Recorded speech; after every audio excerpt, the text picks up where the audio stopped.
Confused where to start? UPSC.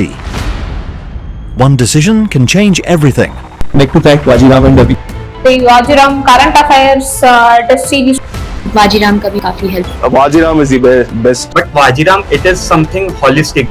It helped me in boosting my confidence. Structured learning expert. Mentorship in latest results, top 10 out of 10 from Vajiram. Legacy of AIR 1. Trust. One name. Vajiram and Ravi. नमस्कार, मैं अक्षय हरिभाऊ पवार। अभी UPSC ने declare किए हुए UPSC IFS Indian forest services के results में मैंने all India rank 81 हासिल की है। मैं महाराष्ट्र के अहिल्यानगर जिले के पाथर्डी इस प्लेस से बिलोंग करता हूँ, जो कि एक rural and drought prone area है। मैंने मेरा 12वीं तक का शिक्षण जो है वो मेरे नेटिव प्लेस पे ही किया है। After that I got graduated from college of engineering Pune. आज मैं आपको मेरी जो जर्नी है इस 81 ऑल इंडिया रैंक 81 मैंने कैसे हासिल किया इसके बारे में कुछ बताना चाहूँगा। मैं जो कि 3 पड़ाव होते इस एग्ज़ाम में, वो होते प्रीलिम्स, मेंस एंड इंटरव्यू। अभी हम स्टेप बाय स्टेप इन तीनों भी चीज़ों को मैंने कैसे टैकल किया वो जानेंगे। ये मेरा चौथा अटेम्प्ट था जिसमें मैंने ऑल इंडिया रैंक 81 हासिल की है। प्रीलिम्स का मैंने शुरुआत की थी इस यूपीएससी के जर्नी को 2021 में, बट मैंने पहला अटेम्प्ट दिया था 2022 में। अनफॉर्चुनेटली मैं पहले 2 अटेम्प्ट 2022 और 2023 को क्लियर नहीं कर पाया, पर मैंने वो जो दोनों भी कट ऑफ थे वो बहुत ही मार्जिनली मिस किया था। इन 2022 प्रीलिम्स मैंने सिर्फ 2 मार्क से प्रीलिम्स कट ऑफ नहीं क्लियर किया था और 2023 की प्रीलिम्स 0.66 मार्क्स से मेरी रह गई थी। तो ये जो 2 सेटबैक्स थे उसने मुझे 2024 के प्रीलिम्स के लिए बहुत अच्छे से प्रिपेयर कर दिया। जैसे कि आप जानते हैं फॉरेस्ट सर्विसेज का जो प्रीलिम्स होता है उसके लिए सिविल सर्विसेज के प्रीलिम्स के कट ऑफ से कम 15 से 20 मार्क्स ज़्यादा चाहिए। And with right attitude I clear that 2024 and 2025 prelims with forest cut off. तो इसके लिए मैंने क्या किया था, पहले तो 2022 और 2023 में जो पेपर्स हुए थे उसके लिए मैंने उन दोनों भी पेपर का मैंने एक प्रॉपर एनालिसिस किया कि कहाँ पर मैंने क्या गलती कर दी थी। वो जो एनालिसिस करने के बाद जो मुझे लूप होल्स पता चले उस पर मैंने 2024 में बहुत अच्छे से वर्क किया। अभी जो 4 चीज़ें जो मैं प्रीलिम्स के बारे में हमेशा बताता हूँ जो भी नए एस्पिरेंट्स हैं उन्हें करना चाहिए। पहली चीज़ तो है कि फिक्सिंग द बेसिक रिसोर्सेज। जो भी आप रिसोर्सेज रीड करना चाहोगे उसको एक बार फिक्स कर लेना चाहिए। जैसे कि इंडियन पॉलिटी के लिए मैंने लक्ष्मीकांत किया था, इंडियन इकोनॉमी के लिए मैंने मृणाल सर के क्लासेस किए थे, ज्योग्राफी के लिए मैंने NCERTs of 11th and 12th cast पढ़ी थी, हिस्ट्री के लिए मैंने तमिलनाडु एनसीईआरटी और अपार्ट फ्रॉम दैट 11th और 12th की जो थीम्स की एनसीईआरटी है उनको अच्छे से पढ़ा था। और जो बाकी भी होता है इंटरनेशनल रिलेशंस के जो होता है, बाकी मैपिंग के लिए मैंने सुदर्शन गुर्जर सर की यूट्यूब वीडियोस किए थे। तो ये जो मेरे रिसोर्सेज थे, आप अपनी तरह से आपके रिसोर्सेज भी फिक्स करवा लीजिए, जिसमें एक बार अगर आपने कोई रिसोर्सेज फिक्स कर लिया तो आपको फोमो नहीं होता है कि आप इधर उधर भटकते नहीं है, ये रिसोर्सेज से ये पढ़ो, वो रिसोर्सेज से वो पढ़ो।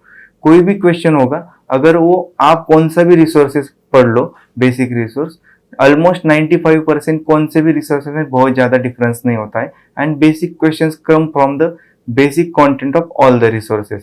सो एक बार आपने रिसोर्सेज फिक्स कर दिए तो आप थोड़ा कॉन्फिडेंट फील करते हैं।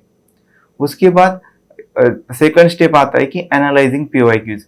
मेरे 2022 और 23 के अटेम्प्ट में जब मैं देख रहा था कि मैंने क्या गलतियां कर दी, तो मेरे जो एनालिसिस था पीओआईक्यूज का वो इतना कॉम्प्रिहेंसिव नहीं था। मैंने 2024 के अटेम्प्ट में लास्ट 40 ईयर्स के पीओआईक्यू जो थे वो एकदम से कॉम्प्रिहेंसिवली एनालिसिस कर दिए और उसमें मुझे पता चला कि यूपीएससी की कुछ फेवरेट एरियाज है जो कि नेशनल प्रोग्रेस और ओवरऑल डेवलपमेंट ऑफ इंडिया के लिए बहुत इंपॉर्टेंट है, उसी पे यूपीएससी क्वेश्चन पूछता है।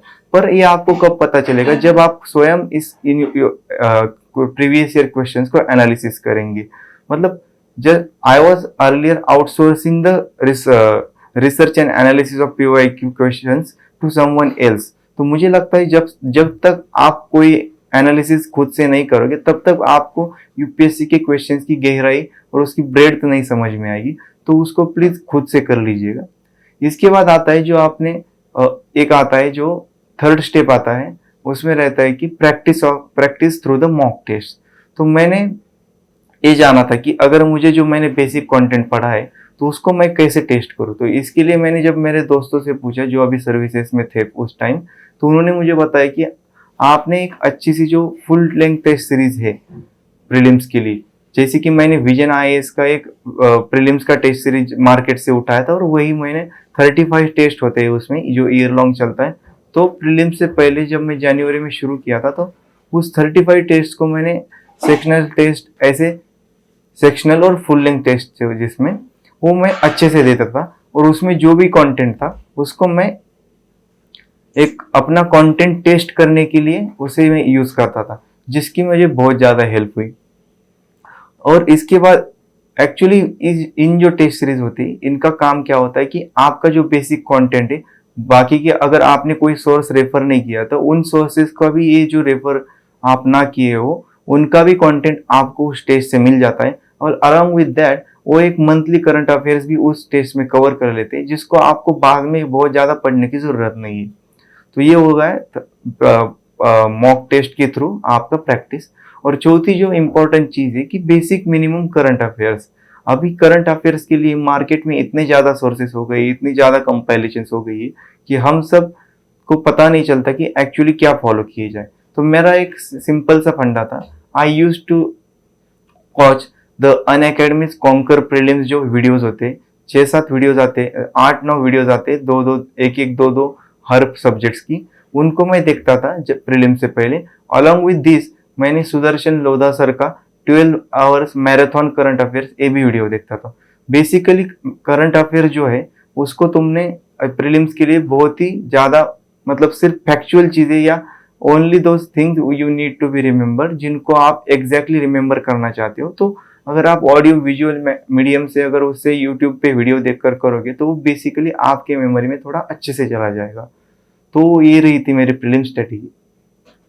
जैसे इस साल का 2026 का प्रीलिम्स मैंने देखा था कि वो कुछ तो अलग आया है, कुछ तो रैंडम सा out of the box questions आए। The fact cannot be ignored that the question paper was very much difficult and kind of कुछ अलग था, जिससे बहुत सारे सीरियस एस्पिरेंट्स भी बाहर चले गए। तो दोनों भी क्वेश्चन पेपर जो थे सीसैट और जीएस, ये बिट ऑफ डिफिकल्ट थे। बट इसके लिए आपको क्या करना पड़ेगा कि जो भी आप प्रोसेस फॉलो कर रहे हैं, जैसे कि मैंने आपको 4 स्टेप्स बताए, इनको अच्छे से करो। अगर ये अच्छे से होगा तो इट इज़ वेरी लाइकली कि आपका प्रीलिम्स क्लियर हो जाएगा। और जो और एक इम्पॉर्टेंट चीज़ है प्रीलिम्स के लिए कि do not ignore the CSAT. मेरा सीसेट अच्छा था इसलिए मैंने कभी ज़्यादा पढ़ाई नहीं करता था सीसेट की, बट जिनका सीसेट अच्छा नहीं है वो प्लीज़ आप सीसेट की भी उतनी ही तैयारी कीजिए जितना आप जीएस को महत्व देते हैं। अब आते हैं मेंस पर। तो मेंस जो है फॉरेस्ट सर्विसेज की वो होती है 1400 मार्क्स की। देयर आर 2 ऑप्शनल्स, जिसमें 400 ईच ऑप्शनल रहता है और 2 पेपर्स रहते हैं एक ऑप्शनल में। और अपार्ट फ्रॉम दैट 300 मार्क्स का जनरल नॉलेज का क्वेश्चन पेपर रहता है और 300 मार्क्स का जनरल इंग्लिश का पेपर रहता है। तो इसमें कैसा होता है, मैंने 2024 का भी फॉरेस्ट का मेंस दिया था, जहाँ पर मेरे ओवरऑल कट ऑफ का जो मेंस का कट ऑफ था उससे only 3 marks I got less and I didn't qualify for an interview. तो इससे मैंने सीख ली थी कि मुझे इस बार सब तरफ अच्छा करना है। तो इसमें मैं क्या करना चाहूँगा कि इसमें जैसे कि पहला जो सब्जेक्ट है जनरल इंग्लिश। जनरल इंग्लिश में कौन कौन से टॉपिक्स होते हैं? पहला होता है 100 मार्क्स का एसे, फिर आता है 50 मार्क्स का प्रेसे राइटिंग, फिर आता है 50 मार्क्स का रीडिंग कॉम्प्रिहेंशन, 50 मार्क्स का letter and report writing and 50 marks का ग्रामर। तो इसमें आप जब प्रिपेयर कर रहे हो तो उसको एज अ जनरल इंग्लिश, मतलब जो टेक्निकल इंग्लिश होती है उस तरफ से देखा जाए, क्योंकि इसमें ग्रामर आपका चेक होता है, इसमें आपका कॉम्पिटेंसी इन इंग्लिश चेक होता है, जैसे कि आप किस टाइप का कोमास, फुल स्टॉप कैसे यूज करते हो, ये सब। तो बेसिकली ये टेस्ट है ग्रामर की और इंग्लिश करेक्टनेस की रादर देन आपके नॉलेज की। मुझे लास्ट ईयर 108 ही मार्क्स मिले थे इंग्लिश में जब मैंने 2024 का अटेम्प्ट दिया था। But this time I made it very simple कि मैंने जब मेरे दोस्त से पूछा था, मेरे सीनियर है IFS संदीप शिंदे सर, जब मैंने उनको पूछा था कि आपने इतने अच्छे इंग्लिश में मार्क्स कैसे लाए, तो उन्होंने मुझे वही कहा था कि आप जैसे 10th एंड 12th में इंग्लिश देखते हैं या लिखते हैं उस टाइप से इंग्लिश लिखिए। और इसमें मुझे मेरे एक सर है जो जिनके साथ मैंने 10th तक वो मेरे इंग्लिश के टीचर थे जो मेरे गांव में रहते शेटे सर, उनसे भी पूछ लिया था कि आप कैसे 10वीं 12वीं के पेपर चेक करते। तो उनसे मुझे पता चला कि आप जो फॉर्मेट होता है लेटर का फॉर्मेट अच्छे से करो, जैसे कि सपोज आप लेटर लिख रहे हैं या रिपोर्ट लिख रहे हैं, उनके कुछ स्टैंडर्ड फॉर्मेट से उनको फॉलो कीजिए। अगर आप ऐसे लिख रहे हैं तो उसमें बहुत सारे, जैसे कि यूपीएससी के सिविल सर्विसेज में जो ऐसे होते हैं वो फिलोसॉफिकल ऐसे होते हैं, यहाँ पर फैक्चुअल और कॉमन जीएस वाले ऐसे होते हैं जिसमें आपको सिर्फ थोड़ा फ्लो मेंटेन करना है और उसके साथ अलॉन्ग विद दैट कि आपको ऐसे का ग्रामर और इंग्लिश में जो भी रूल्स होते वो फॉलो करने, तो आपको अच्छे मार्क्स मिलेंगे। जैसे कि इंग्लिश इसमें 100 मार्क्स का ऐसे होता है, तो उसके बाद रीडिंग कॉम्प्रेंशन को भी वैसे ही करना है आपको कि एकदम नॉर्मल वर्ड्स में कॉमन लूसिड लैंग्वेज में आपको उनके आंसर लिखने हैं। प्रीसे राइटिंग जो होता है वो इम्पोर्टेंट पार्ट है, बहुत लोगों को समझ नहीं आता है कि वो कैसे लिखा जाए। पहले तो जो उनका वर्ड लिमिट होता है 1/3 ऑफ द ओवरऑल प्रीसे लेंथ, उसको ब्रीच नहीं करना है। और दूसरी चीज है कि उसको एकदम से उसका जो मीनिंग है उससे हटकर कोई चीजें नहीं करनी। मोस्ट ऑफ द पीपल ऐसा करते हैं कि अपने हिसाब से प्रीसे लिखते हैं कि अपने भी कुछ वर्ड्स डाल देते, ऐसा नहीं होना चाहिए। जो मेन उसका मीनिंग होता है वही रख लीजिए। भले ही आप वर्ड्स को चेंज कर दे कि या इसके कोई सिनोनिम या सिमिलर वर्ड आप डाल दे वहां पर इम्पोर्टेंट ये है कि उसका मीनिंग चेंज नहीं होना चाहिए जब प्रीसे लिखते हैं। उसके बाद आता है लेटर एंड रिपोर्ट राइटिंग। जैसे मैंने अर्लियर बता दिया कि लेटर एंड रिपोर्ट राइटिंग के कुछ स्टैंडर्ड फॉर्मेट्स होते हैं, उसको आप अच्छे से फॉलो कीजिए। और लास्ट में आता है ग्रामर। ग्रामर का भी वही है, आप थोड़ा अच्छे से प्रैक्टिस करिए। लास्ट के 5-6 साल के क्वेश्चन पेपर्स उनको अच्छे से देखिए, तो you will do good in grammar. अभी मैंने ये सब फॉलो करने से मेरे मार्क्स इस साल 108 से लेकर 147, मतलब अराउंड 40 मार्क्स का जंप हुआ है, just following the basic rules of English and grammar. इसके बाद आता है जनरल नॉलेज का जो एग्जाम होता है वो, जो कि 300 मार्क्स का होता है, जिसमें ओवरऑल 6 सब्जेक्ट्स होते हैं: polity, economy, geography, history, environment and science and tech. 6 subjects के 4 क्वेश्चंस होते हैं, 10 मार्कर्स के 2 और 15 मार्कर्स के 2, ऐसे लोग होते हैं 50 मार्क्स ईच सब्जेक्ट और 6 सब्जेक्ट होते हैं। तो इसमें आपको क्या करना है कि लास्ट के 5 से 10 साल के क्वेश्चन पेपर्स होते हैं, उनको एक बार अच्छे से एनालाइज कीजिए, उनका थीमेटिक नोट्स निकालिए और वही अच्छे से करने के बाद उसको थोड़ा प्रैक्टिस करके एक आप अच्छा आंसर लिख सकेंगे। जैसे कि हिस्ट्री में मौर्यन आर्किटेक्चर या अकबर, मुगल या भक्ति मूवमेंट्स, ये थोड़ा ज़्यादा रिपीट होता है। वैसे ही साइंस एंड टेक में जैसे कि उनका नैनो टेक्नोलॉजी, क्वांटम टेक्नोलॉजी या बायोटेक्नोलॉजी, इन पर ज़्यादा फोकस होता है, वैसे क्वेश्चंस आप कर सकते हैं। जैसे कि जनरल नॉलेज में आपको थोड़ा फैक्चुअल अच्छे से लिखना है और मेन चीज़ ये है कि आपको थोड़े काइंड ऑफ डायग्राम्स इसमें डालने हैं। जितने आप अच्छे से उसको एक्सप्लेन करके डायग्रामेटिकली रिप्रेजेंट करेंगे उतने आपके मार्क्स बढ़ेंगे। अंत में मैं आपको इंटरव्यू जो प्रिपरेशन होता है उसमें कैसे टैकल किया जाए इसके बारे में कुछ बताना चाहूँगा।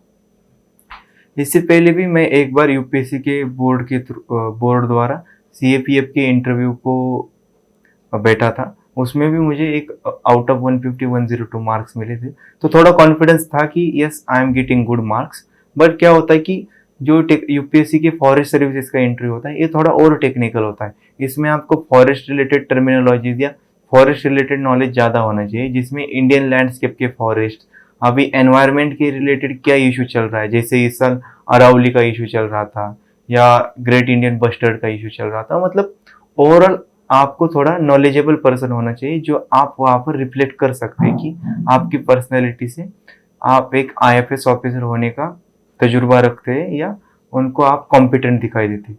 इंटरव्यू का प्रिपरेशन जो है वो आपको आपके डैप जो होता है डिटेल्ड एप्लीकेशन फॉर्म, उससे अलाइन रखना है। जितना आप डैप के रिलेटेड चीज़ें पढ़ सको उसको अच्छे से पढ़ो। इंटरव्यू की प्रिपरेशन का कोई एंड नहीं है, पर आपको जितनी ज़्यादा आप जो चीज़ें डैप से लिमिटेड रखोगे उतना ही आपका इंटरव्यू का प्रिपरेशन फोकस रहेगा। इसके लिए मैंने इस बार जो आर्टिफिशियल इंटेलिजेंस टूल है जो कि जेमिनाई है गूगल का, उसका मैंने बहुत अच्छा यूज़ किया था। मैंने वहाँ पर एक अलग से जेम बनाया था और उसमें मेरा सारा डाक वगैरह अपलोड करके उसको बताया था कि I am preparing for Indian forest services का इंटरव्यू, प्लीज़ गाइड मी। तो वो वहाँ पर मुझे अच्छे अच्छे क्वेश्चन देता था और क्रॉस क्वेश्चन देते थे, जिसके रिगार्डिंग मैंने एक अच्छे से एक थोड़ा कॉम्पिटेंट इंटरव्यू के लिए रह पाया। अलॉन्ग विद दिस मैंने कम से कम 15 से 16 मॉक्स दे दिए अलग अलग इंस्टीट्यूट में, कुछ ऑनलाइन थे कुछ ऑफलाइन थे, जिससे कि मेरा कॉन्फिडेंस बिल्डअप हुआ और मेरी जो बोलने की स्पीकिंग स्किल्स होते हैं, कॉन्वर्सेशन स्किल्स होते हैं, वो अच्छे हो गए, शार्पन हो गए। इसकी वजह से मुझे ओवरऑल इंटरव्यू में आउट ऑफ 300 198 मार्क्स आते हैं, जो कि एक अबव एवरेज स्कोर है इंडियन फॉरेस्ट सर्विसेज के इंटरव्यू में। और मैं ये बात कहना चाहूँगा कि व्हाट डू इंटरव्यूअर जो या पैनल होता है वो आपके में क्या देखते हैं। पहली चीज़ तो वो देखते हैं कि यू आर कॉन्फिडेंट और नॉट। पहले तो आपको कॉन्फिडेंट रहना है और वहाँ पर रिफ्लेक्ट करना है कि you are confident while saying anything. दूसरी चीज़ है कि आप जो भी कर रहे हो, कौन सा भी स्टैंड ले हो, तो फर्म रहिए। उनको यूपीएससी को जो स्टैंड लेने वाले लोग या फर्म रहने वाले या कुछ रोबस्ट लीडरशिप वाले लोग चाहिए, जो आपके लीडरशिप स्किल्स वहाँ पर रिफ्लेक्ट करो। और अपार्ट फ्रॉम दिस उनको क्या चाहिए कि एक ऑनेस्ट पर्सन चाहिए, कि आप जो भी चीज़ें बोल रहे हो वो सच है और आपके अंदर से आ रही है। और चौथी चीज़ जो है वो आपको टेक्निकल कॉम्पिटेंट, अगर आपने कोई ग्रेजुएशन में लिखा है या कोई आपने कुछ अलग से हॉबी मेंशन की है इसमें इंटरव्यू के डाप में, तो वो अच्छे से आपको उस पर नॉलेज चाहिए, जो कि वहाँ पर अगर क्रॉस क्वेश्चंस भी हो जाए तो आप उसको अच्छे से रिफ्लेक्ट कर देना। और अपार्ट फ्रॉम दिस अभी बहुत सारे क्वेश्चंस ऐसे होते हैं जिसे आपको उन पर बहुत कम नॉलेज होता है बट वो आते हैं, तो इनको सिंपली आपने बोल देना चाहिए कि sorry sir I don't know, I will read more about it. तो इससे क्या होता है कि वो एक ऑनेस्ट एंड इंटेलेक्चुअल पर्सन का वो सिम्टम है, कि जैसे अगर आपको नहीं होता है तो आप बहुत ही सिंपल तरीके से उसको डिनाई करके इंटरव्यू आगे चल जाता है। तो इन सब चीज़ों को मिलाकर अगर आप अच्छे से प्रिपरेशन करोगे तो interview will be very easy for you and you will score very good marks. Thank you so much.